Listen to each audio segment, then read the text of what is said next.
నమస్తే, welcome to great Andhra. మనతో పాటు ఉన్నారు సీనియర్ పొలిటికల్ అనలిస్ట్ జిఆర్ మహర్షి గారు. నమస్తే సార్. నమస్తే చందన్ గారు. సార్, పవన్ కళ్యాణ్ గారు పిఠాపురం నుంచి పోటీ చేస్తారని చెప్పుకున్నాం.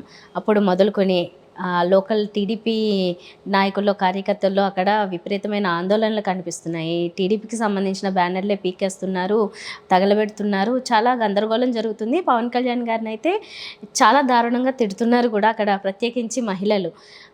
ఒక పక్క చూస్తే వర్మ గారు ఇంకా ఏం నోరు విప్పలేదు ఎలా జరుగుతుంది అనేది. అంటే చంద్రబాబు గారితో మీటింగ్ జరిగే వరకు బహుశా ఆయన మీడియా ముందుకు వచ్చి ఏది చెప్పేటట్లుగా కూడా లేరు. కాకపోతే వాళ్ళ కార్యకర్తలు, ముఖ్యమైన నాయకులు ఎవరితోనో మీటింగ్ మాత్రం జరగబోతుంది. సో ఎప్పటికీ ఇది సద్దుమణుగుతుంది. మళ్ళీ ఏం జరుగుతుంది అంటారు? అసలు ఇది నార్మల్ అవుతుందా? అసలు ఈ గొడవకంత కారణం ఎవరు? పవన్ కళ్యాణ్ గారు కారణం కాదు సార్. అంటే ఇంత ఆలోచించి అదా ఇదా అనుకుంటూ ఉన్నారు. ఆ టైంలో తెలియదా అంటే వర్మ గారికి సంబంధించిన వాళ్ళు కావచ్చు, లేకపోతే ఇంకా ఏదైనా అక్కడ ఇలా ఆందోళన చేస్తారని, లేదంటే వాళ్ళు సర్ది చెప్పుకునే ఈ ప్రకటన చేసి ఉండాలేమో కదా. అంటే ఆయన భయము, ఆయన జంకు ఇంత దూరం తీసుకొచ్చింది. ఎందుకంటే ఆయన ఒక సినిమా యాక్టర్, నో డౌట్. ఈ రాష్ట్రంలో, ఆంధ్రప్రదేశ్ రాష్ట్రంలో బాగా జనాల్ని పుల్ చేసే శక్తి, ఆకర్షణ శక్తి కలిగి ఉన్న నాయకుల్లో ఆయన ఒకడు. అవునా? ఆయన జనసేన పార్టీ అధ్యక్షుడు, బీజేపీతో సత్సంబంధాలు కలిగి బీజేపీ టాప్ బాసెస్తో మాట్లాడగలిగిన శక్తివంతుడు. ఇన్ని క్వాలిటీస్ ఉన్న పవన్ కళ్యాణ్ గారు 175 నియోజకవర్గాల్లో తాను ఎక్కడ పోటీ చేయాలో నిర్ణయించుకోవడానికి ఇంత అవసరమా? ఇంత గోల అవసరమా? నేను పలానా చోట పోటీ చేస్తున్నాను అని ఒక 3 నెలల క్రితమో 4 నెలల క్రితమో ప్రకటించి ఉంటే ఈ సమస్యలు లేవు ఆయనకి. ఇప్పుడు ఎందుకు చంద్రబాబుకి ఆయన సమస్యలు తెచ్చిపెట్టాడు, తనకు తాను సమస్యలు తెచ్చుకున్నాడు, అక్కడున్న వర్మకి సమస్యలు తెచ్చిపెట్టాడు. అదే విడిగా పోటీ చేస్తుంటే ఈ గొడవ అయితే లేదు. ఆయన చెప్పుండాల్సి ఒక 4 నెలల క్రితము ఏదైనా ఒక నియోజకవర్గాన్ని ఎంచుకుని ఈ నియోజకవర్గంలో నేను పోటీ చేయదలుచుకున్నాను అంటే ఒక టైం ఉండేది. ఈయన భయం ఏమిటంటే, పవన్ కళ్యాణ్ గారి భయము, నేను ముందే నియోజకవర్గాన్ని ప్రకటిస్తే వైసీపీ వాళ్ళు అన్ని రకాలుగా సైన్యాల్ని మోహరించి అన్ని వైపుల నుంచి కట్టడి చేసి తనను ఓడించడానికి ఒక కుట్రో లేదో పథకమో వ్యూహమో జరుపుతారనేది ఆయన భయం. ఎందుకంత భయం? మీరు ఒక పార్టీ అధ్యక్షుడిగా ఉండి మీకు ఒక సేఫెస్ట్ నియోజకవర్గాన్ని, మిమ్మల్ని 100% గెలిపించే ఒక నియోజకవర్గాన్ని గత 10 ఏళ్లుగా ఎంచుకోలేకపోతే ఎలా మీరు రాజకీయ నాయకుడు అవుతారు? చాలా సింపుల్ క్వశ్చన్ ఇది. మీరు 2 సార్లు ఓడిపోవచ్చు కాక, ఓడిపోయినంత మాత్రాన ఏమవుతుంది? మళ్ళీ అక్కడే నిలబడాల్సిందే, గాజువాకలోనో ఇంకో చోట నిలబడాల్సిందే. అక్కడ నిలబడలేకపోయారు. ఇప్పుడు వచ్చి 5 సంవత్సరాలుగా ఇది నా సీటు అని ప్రచారం చేసుకుని జనంలో తిరుగుతున్న వర్మ గారికి లేదా వర్మ అనుచరులకు ఒళ్ళు మండుతుంది అంటే ఎందుకు మండకుండా ఉంటుంది? 5 సంవత్సరాలుగా కష్టపడితే మాకు ఇవ్వాల్సిన సీటుని ఆయన వచ్చి తీసుకొని పోతే ఎందుకు ఎవరికైనా కోపం వస్తుంది కదా. కనీసం చంద్రబాబు నాయుడు గారైనా ఇది కొంచెం జాగ్రత్తగా ఆలోచించి ఉండాల్సింది.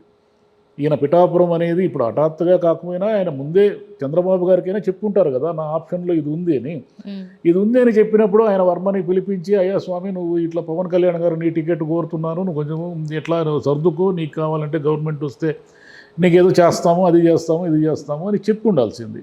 చెప్పుంటే నిన్న ఈ నిరసనలు, గోలలు, తిట్లు, శాపనార్థాలు ఇవేమి ఉండేవి కాదు.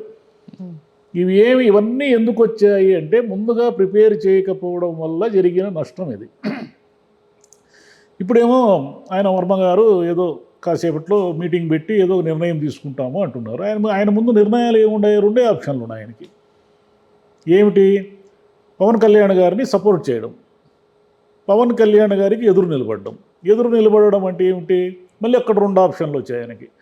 ఒకటి ఇండిపెండెంట్గా పోటీ చేయడం ఆయనకేం కొత్త కాదు. గతంలో కూడా పోటీ చేసి తెలుగుదేశం అభ్యర్థిని అందరిని చిచ్చుగా ఓడించాడు ఆయన. లేదంటే వైసీపీలో చేరి వైసీపీ అభ్యర్థిగా పవన్ కళ్యాణ్ గారికి ఎదురెదురు నిలబడడం. ఇంతే ఆయన ముందు ఆప్షన్. పవన్ కళ్యాణ్ గారికి సపోర్ట్ చేయడమో లేదా అపోజ్ చేయడమో, ఈ 2 ఆప్షన్లు ఆయన ముందు ఉన్నది. చంద్రబాబు గారికి ఏమిటి ఇప్పుడు సమస్య? వర్మ గారిని ఎట్లయినా సరే నచ్చజెప్పి పవన్ కళ్యాణ్ గారికి అడ్డంకులు లేకుండా చూసుకోవాలి.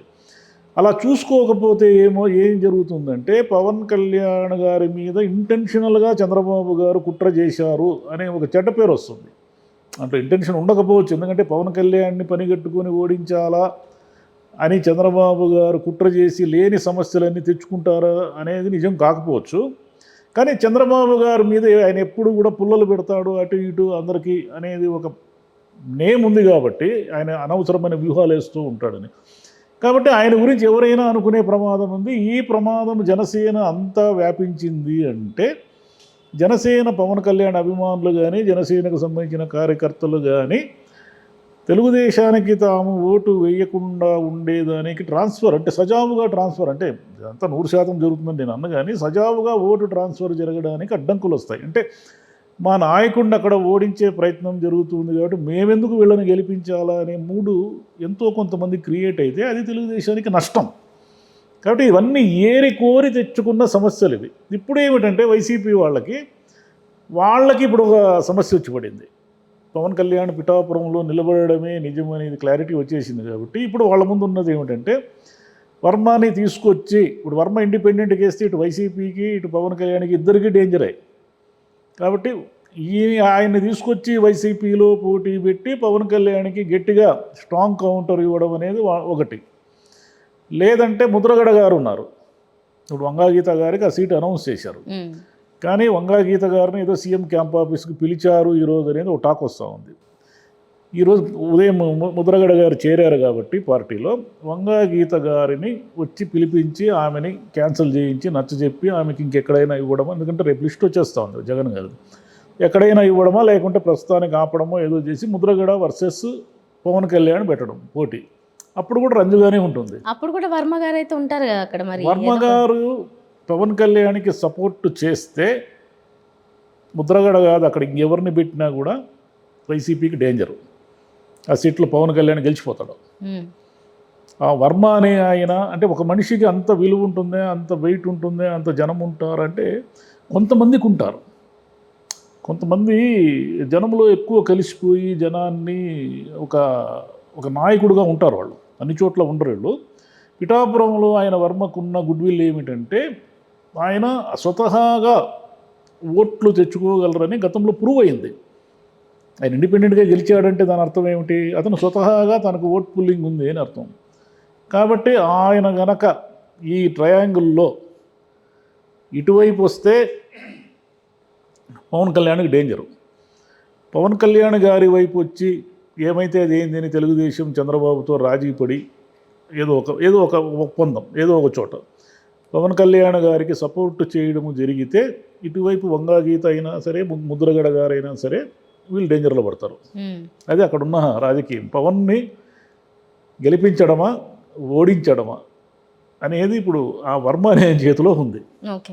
అయితే ఆయనైతే తెలుగుదేశానికి చంద్రబాబు నాయుడుకి నేను విధేయుడిగానే ఉంటాను, ఆయన వారితో మాట్లాడే వరకు నేనైతే స్పందించిననే చెప్పారు. ఆయన ఏమడిగితే మీరు ఏమడుగుతారు, ఆయన ఏం చెప్పాలనుకుంటున్నారంటే ఆయన చెప్పేదాన్ని బట్టే నేను చెప్తాను అంటున్నారు కానీ స్పష్టంగా ఆయన ఏమనుకుంటున్నారు బయటికి చెప్పలేదు. అవును, రాజకీయాల్లో విధేయతలు ఏముంటాయి? రాజకీయాల్లో విధేయతలు ఇవన్నీ ఏముండవు, పత్రికా ప్రకటనలకు పరిమితం. అవి మీరు అంత విధేయుడైతే మీకు గతంలో ఆయన టికెట్ ఎందుకు ఇవ్వలేదు? తెలుగుదేశం రెబల్గా మీరు ఎందుకు పోటీ చేశారా లేదా? మీకు ఆ హిస్టరీ ఉంది కదా. హిస్టరీ ఉన్నప్పుడు ఇంకా విధేయత అనే పదానికి అర్థం లేదు. తేడా వస్తే మీరు రెబల్గా చేయగలరు అనేది డౌట్ అందరికీ. కాబట్టి ఒకవేళ అటు ఎందుకులే ఇప్పుడు మన లక్ష్యం వైసీపీని ఓడించడం కాబట్టి సర్దుకుపోదాము అని అనుకుంటే అదొక లెక్క. ఏది ఇన్నాళ్ళు మేము వర్క్ చేశాం కదా పార్టీ కోసము, ఇప్పుడు మనకు పార్టీ టికెట్ ఇవ్వకుండా మీ ఇష్టం వచ్చినట్లు ప్రకటిస్తే మీరు అంతా మీదే అయినప్పుడు మమ్మల్ని ఎందుకు పనిచేయమంటారు ఈ నియోజకవర్గాల్లో? మేమెందుకు తిరగాలి జనంతో, మేమెందుకు డబ్బులు ఖర్చు పెట్టుకొని అవస్థలు పడాలి అని ఆలోచిస్తే ఇంకో లెక్క. ఇంకోటి పవన్ కళ్యాణ్ గారిని కాపాడడం కోసం ఇప్పుడు చంద్రబాబు గారు ఆయనకి ఏం భారీ ఆఫర్లు ఇవ్వాలో, ఎలా ఒప్పించుకోవాలనేది ఎలా జరుగుతుంది అనేది తెలియదు. ఈయన కాపాడడం కోసం నిజంగానే ఆయన అంతగా ఇస్తారు. ఆఫర్లు ఒకటే కాదు, ఆఫర్లకి అందరూ లొంగిపోరు. వాళ్ళకి ఏదో సెల్ఫ్ రెస్పెక్ట్ ఉంటుంది. సెల్ఫ్ రెస్పెక్ట్ అనే ఈగో, సెల్ఫ్ రెస్పెక్ట్ అనేవి రాజకీయాల్లో ఒక్కొక్కసారి గెలుస్తాయి, అవి పైచేయి తీసుకుంటాయి. అవి పైచేయి తీసుకున్నప్పుడు ఇంతకాలము నేను ఎమ్మెల్యేని అభ్యర్థిని ప్రచారం చేసుకుని ఇప్పుడు అన్యాయంగా నన్ను సైడ్ వెళ్ళిపోమంటున్నారే, నేను ఎందుకు రాజీ పడాలి వీళ్ళ కోసము అని గనక ఆయన అనుకుంటే అక్కడ ఆఫర్లు ఏం పనిచేయవు. లేదు వైసీపీని ఓడించడమే లక్ష్యము, పవన్ కళ్యాణ్ ఈసారి కూడా మనం ఎందుకు అతనికి కావాలనే, గతంలో 2 సార్లు ఓడిపోయాడు, అతను 2 చోట్ల ఓడిపోయాడు, 2 చోట్ల ఓడిపోయిన ఆయన ఇటు పిఠాపురాన్ని నమ్ముకొని వచ్చాడు. మనం ఎందుకు ఊరికి అడ్డుపడాలి? ఈ సిచ్యువేషన్స్లో మనము జనసేన ఓటు ట్రాన్స్ఫర్ కాకుండా తెలుగుదేశం కోవర్ట్గా ఈయన ఏదో పనిచేశాడు అని ఒక చెడ్డ పేరు ఎందుకు అనుకుంటే రాజీ పడిపోతారు. అది జరిగేది. సో మొత్తానికైతే ఈ గొడవ జరుగుతున్నప్పటి నుంచి పవన్ కళ్యాణ్ గారు ఏమీ స్పందించలేదు ఇంకా కదా మీడియా ముందుకు ఇంకా ఆయన స్పందించేదానికి ఏం లేదు. నేను ఏమైనా స్పందిస్తాడు? ఏంటి పరిస్థితి అనుకుంటారు అంతే. ఆయన ముందే ఆలోచించుకొని ఉండాల్సింది. ముందే లెక్కలు వేసుకుని మనకి అక్కడ అసలు బేసిక్లోనే తప్పు ఉంది. పవన్ కళ్యాణ్ అంచనాలోనే తప్పు ఉంది. ఇప్పుడు మనకు చాలామంది నాయకులు ఉన్నారు. చాలామంది నాయకులు, చంద్రబాబు గారు కావచ్చు, గతంలో వైఎస్ రాజశేఖర రెడ్డి గారు కావచ్చు, జగన్ గారు కావచ్చు, ఇట్లా మనకు ఒక 10-20 పేర్లు చెప్పచ్చు. ఉంగనూరులో పెద్దిరెడ్డి రామచంద్రారెడ్డి గారు కావచ్చు, ఇలా ఎన్ని పేర్లు, 10 పేర్లు రాష్ట్రం మొత్తం మీద 10 పేర్లు చెప్పచ్చు మనం. వీళ్ళంతా ఏం చేశారంటే తమ కోసము తమకంటూ ఒక నియోజకవర్గాన్ని బలంగా నిర్మించుకున్నారు. అంటే రాజకీయ సమీకరణలు ఎటు నుంచి ఎటు పోయినా, ఎవరు ఎటైనా, ఏం జరిగినా వాళ్ళు ఆ నియోజకవర్గంలో నిలబడితే వాళ్ళను ఓడించడం అంత సులభం కాదు. వాళ్ళ సొంత నియోజకవర్గంలో వాళ్ళని ఓడించలేరు. అది రాజకీయ నాయకుల దూరదృష్టి. ఈయన ఏమిటంటే, ఈయన లాస్ట్ టైము ఆ 2 నియోజకవర్గాలు ఎంచుకోవడం ఒక తప్పు. అంటే ఈయనకు అంచనా లేదు, అక్కడ ఏం జరుగుతుందని అంచనా లేదు. 5 ఏళ్ళు టైం ఉంది కదా పవన్ కళ్యాణ్ గారికి. 5 ఏళ్ళు జనసేన పార్టీ నడుపుతున్నప్పుడు రేపు రాబోయే ఎన్నికల్లో, సరే పొత్తుల సంగతి పక్కన పెడదాం, పొత్తులు కుదిరొచ్చు కుదరకపోవచ్చు, అదే ముందుగానే తెలియదు కదా. మనకంటూ ఒక నియోజకవర్గము, మనము ఈ నియోజకవర్గంలో నిలబడితే మనము అట్ వాట్ కాస్ట్ ఒక 50,000 మెజారిటీతో మనం గెలిచిపోయే నియోజకవర్గము. దీన్ని ఎందుకు నిర్మించుకోలేకపోయాడు ఆయన?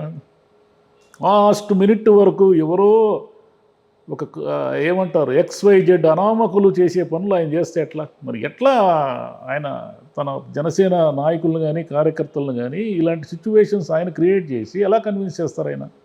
కాబట్టి రాజకీయాల్లో కొన్ని లక్షణాలు ఉండాలి. ఊరికే ఆవేశం ఉన్నంత మాత్రాన పొలిటీషియన్స్ కాలేరు. ఎవరో వ్యూహాన్ని దెబ్బతీయాలని ఈయన లేట్ చేసి, అంటే ముందుగా చెప్తే ఏదో జరుగుతుందని ఓడించడానికి వైఎస్ జగన్ అన్ని విధాలా ప్రయత్నిస్తారు. మిమ్మల్ని ఇప్పుడు వదులుతారా? పిఠాపురంలో ఏమి వదలడు కదా ఆయన. మీకు జనమంతా మీ వెనక నిలబడి గెలిపిస్తే అదొక లెక్క, కానీ మిమ్మల్ని ఓడించడానికి సామాజిక సమీకరణలు అయితేనేమి, డబ్బు అయితేనేమి, ఇంకోటి అయితేనేమి, ఎన్ని రకాలుగా అయినా సరే మీ గెలుపును కట్టడి చేయడానికి ఆయన, కుప్పంలో చంద్రబాబు గారిని కట్టడి చేయడానికే ఆయన పోరాడుతున్నారు. అది సాధ్యమా అసాధ్యమని సెకండరీ, కానీ మిమ్మల్ని కూడా ఓడించడానికి ట్రై చేస్తాడు కదా. చాలా సింపుల్. స్కూల్ పిల్లలకు తెలిసింది కూడా మీకు తెలియకపోతే ఎట్లా? సరే, మళ్ళీ వాళ్ళ చర్చల తర్వాత అసలు ఇది ఒక కొలిక్కి వస్తుందా, కార్యకర్తలు సద్దుమణుగుతారా లేదా చూద్దాం సార్. థ్యాంక్ యూ అమ్మా.